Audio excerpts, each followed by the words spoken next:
Oh, baby, baby, how was I supposed to know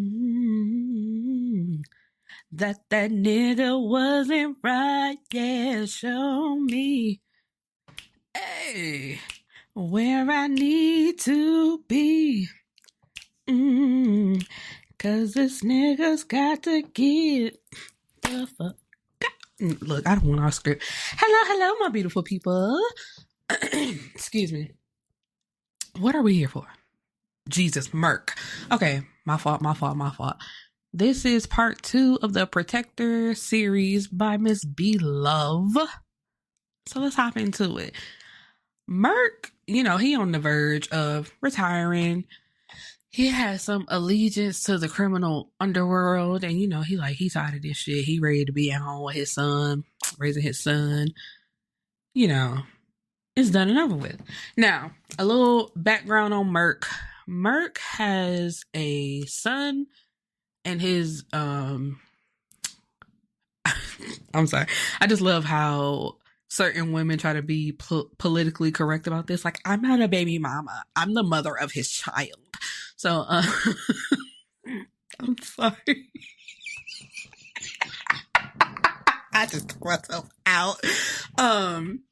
But his baby mama, they live on his property, but what do they call that? Like, on the property, the mother-in-law suite or like house or whatever. So she and her son stay there, and he stays in his house, but of course they're welcome to come over and come in anytime they want to. And so they have a pretty good setup going. You know what I mean? Like, they're cordial to each other and they come together raising the son. So that's good for him.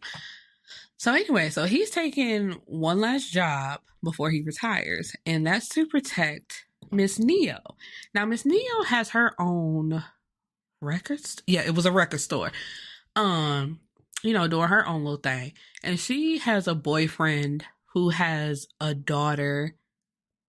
And was it Valentine's Day? It was Valentine's Day. Let's get into that. So, it's Valentine's Day. She done made plans thinking she gonna be with her man. He comes and tells her that they have to cancel their Valentine's Day plans because he's gonna spend it, quote unquote, with his daughter. But of course, the baby mama is also gonna be there. And she's like, what? Like, of course, your daughter, you can give her some flowers. You can spend some time with her in the daytime. Why are you taking them to dinner on Valentine's Day? And so he's like, I already promised her that I was going to take her. So, this conversation is really like null and void. So she's like, okay. And which, she agreed way too easily for me. I'm sorry. But she's like, you know what? He kind of do this shit all the time where he goes to spend the night with the baby mama, claiming that he's there for the daughter, or they go on outings and she's not allowed to go. And I'm like, I don't understand this. You're dating somebody with a child and y'all been together for a while now. So it was just some bullshit because he was letting the baby mama get some shit off. And it's just like, he not checking her. He not saying nothing to her. So I'm just trying to understand, like, baby, why was you still there? Because I think not everybody, but, people, they'll let one thing slide, possibly even two. But after that third time and the behavior has not been corrected, you should have left. But of course, well, I shouldn't say of course, but in this instance, of course, that nigga was still sleeping with that woman. It's telling the baby mama that it's about to be them.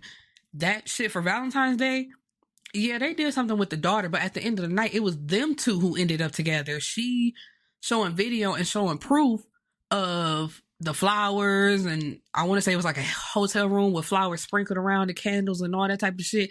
Like, he went all out for his quote unquote baby mama, who honestly is really his woman, and Neo is the side woman in this situation. And she's like, girl, you so dumb. He been dead. And I'm like, now pump your brakes, because mama ain't dumb. I don't want to call her dumb. She did let some disrespect slide though, but if anything, you the dumb one, knowing that he's in a relationship with her, living with her, but you willing to play your role acting like you just the baby mama, even though it was obvious that she wasn't. Because like I said, she would say little slick shit to let Neo know what it is for real. So when she finds out that he been playing her, you know, she ups and leaves. She's like, I ain't got time for this shit. I'm not doing this. But back to her store. So one day at her record store, a shootout happens. An older gentleman that she knows, I believe that he like kind of frequents the store or whatever, he gets shot and she helps him and they get out the store. And was he a kingpin? He was like somebody important though. So when he's back to his house, he brings her to his house. Like, you know, you're going to have to shut down your store and then you're going to have to stay here. That's what it was. Okay, my bad. So with the shooting and her having to stay at that man's house, she had to call her boyfriend and tell him, like, you know, this is what's going on. I'm going to be hiding out for a little while until they can get this situation under control. Just in case they come back to my store and try to do anything to me, I have to lay low. So in the midst of her laying low and being there, that's when she finds out that he's still been with the baby mama all this time, whoop-de-whoop, whatever. So in that, she met Merc at the older man's house and they catch a vibe while he's protecting her, but also it was kind of stagnant for a while until, you know, they start interacting more with each other and getting to know each other. Now, we're going to go back to Merc and his baby mama. She got a boyfriend. Merc been knew that, you know, that's not the problem. You can have your boyfriend, whatever. But out of nowhere, now what was it? What comes first? I believe the baby mama told him that she was pregnant for, you know, for the boyfriend. So she's about to have another baby. Cool. That's y'all business. One day, the boyfriend, like they come over to his house telling Merc that he's pursuing this rap career that ain't going nowhere, that ain't been going nowhere. That he finna go out on the road. And with them going on, because what did he say? Like, quote unquote, tour? It's like, you ain't got no music, so how you going on tour? But they're moving. That's the short end of it. They're moving or they'll be out. And Merc is like, you can leave. My son ain't going nowhere. And I don't get why she doesn't understand that. Like, y'all have this arrangement going on. He's raising his son. He sees his son every day. Why do you I'm jumping ahead. You know what? First, it was just a tour. So it's like, he's going to go with me while he's trying to get his rap career off the ground. And Merc was like, no, you can go. If you want to be by his side, you can go. But my son is staying here. So she's getting all up in arms like, why would you try to do this to me? You know, he's going with me. You're hating on, basically trying to call him a hater or saying that she thinks the underlying thing is Merc still wants her and doesn't want her to be happy. Which was baffling to me. I ain't even gonna hold y'all up. I was like, bitch, what? What are you even talking about? You sound stupid. But anyway, he looking at her like, girl, like I said, my son ain't going. So they fight a little bit about that. And then next thing you know, she's coming back talking about they're engaged. She's like, okay, great for y'all. And then where did they go? They went to visit his family out in the country. And the baby was excited about that because he's like, you know, I get to play with the cows and the horses and all that type of shit out there. He was calling the boyfriend's grandparents like his grandparents. They were close like that, which was great. That was not the problem. The thing with Merc, and I hate that I have to go against women like that because it's like that man was really trying to be as understanding and open as he possibly could. And it seemed like the baby mama was just determined to be a bird brain bitch. And yes, I'm calling her a bitch because, and I mean it in a derogatory way, because her thought process and what she tried to do made no sense.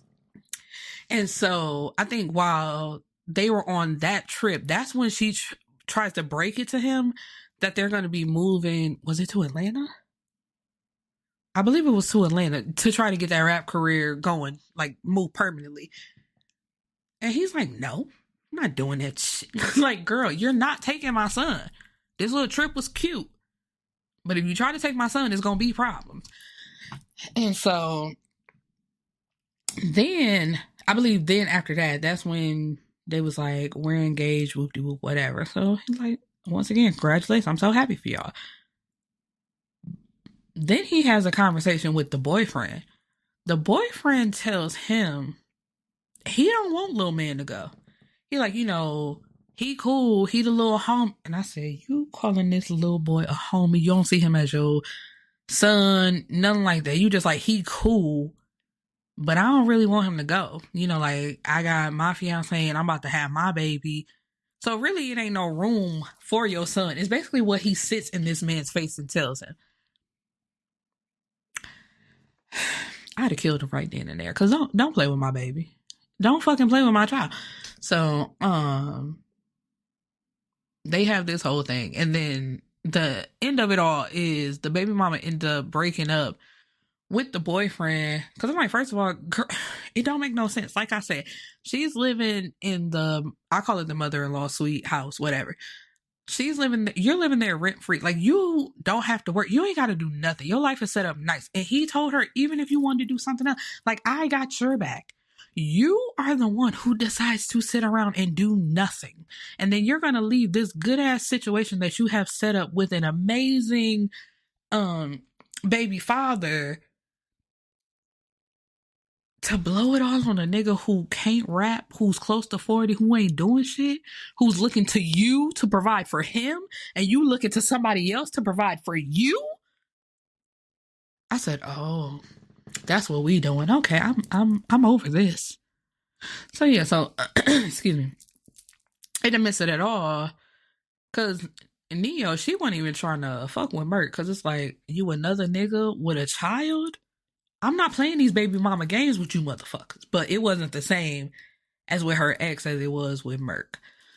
So, of course, what did I say? They end up together. Everything's great. Everything's perfect, which is amazing. They come to an understanding with the baby mama.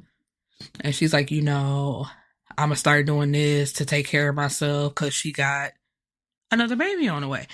And like I said, when I say this, like, it's almost like you hit the baby daddy lottery because he's like, I'll help you with that one too. And you was going to try to fuck him over and take his son. I said, okay. So we just don't make good decisions. We just don't make good decisions. We're not smart. Nothing's clicking up here. But anyway, that's the end. Merc and Neo, happily ever after, which I love. Let me tell you something. B-Love, Gray Huffington, and Monica Waltz. I might have to make a whole episode dedicated to Monica Walters. I think I did the same thing for Gray Huffington, where it's just like, pick up her stories. But that's for me to do that because I just love everything about. But those three authors, like I said, B-Love, Gray Huffington, and Monica Walters, you are guaranteed a happily ever after. Like, nobody walks away without their spouse and a baby on the way, possibly two babies on the way. Everybody is going to end up married with children. And I love it. I do. I love to see it. Anyway, that's all I got for this episode. I will see you guys back in the next, where I think I don't know if I want to do part 3, because part 3 is like an update of the couples. And then part 4 is going to be somebody else. Let me see, because I got it pulled up right in front of me. Yeah, part 3 is like an update of the couples and what's going on. And then part 4 is somebody named Whiskey. And what is this? So we're going to get her story.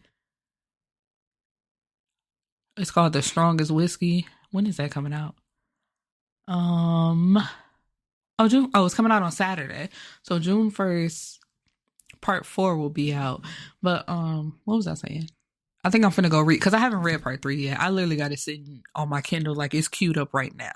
So I think I'm gonna wrap up this episode and I'm gonna go read it, and I might come back with another episode telling y'all what's up with the what's up. All right, peace and blessings, my beautiful people. I love y'all.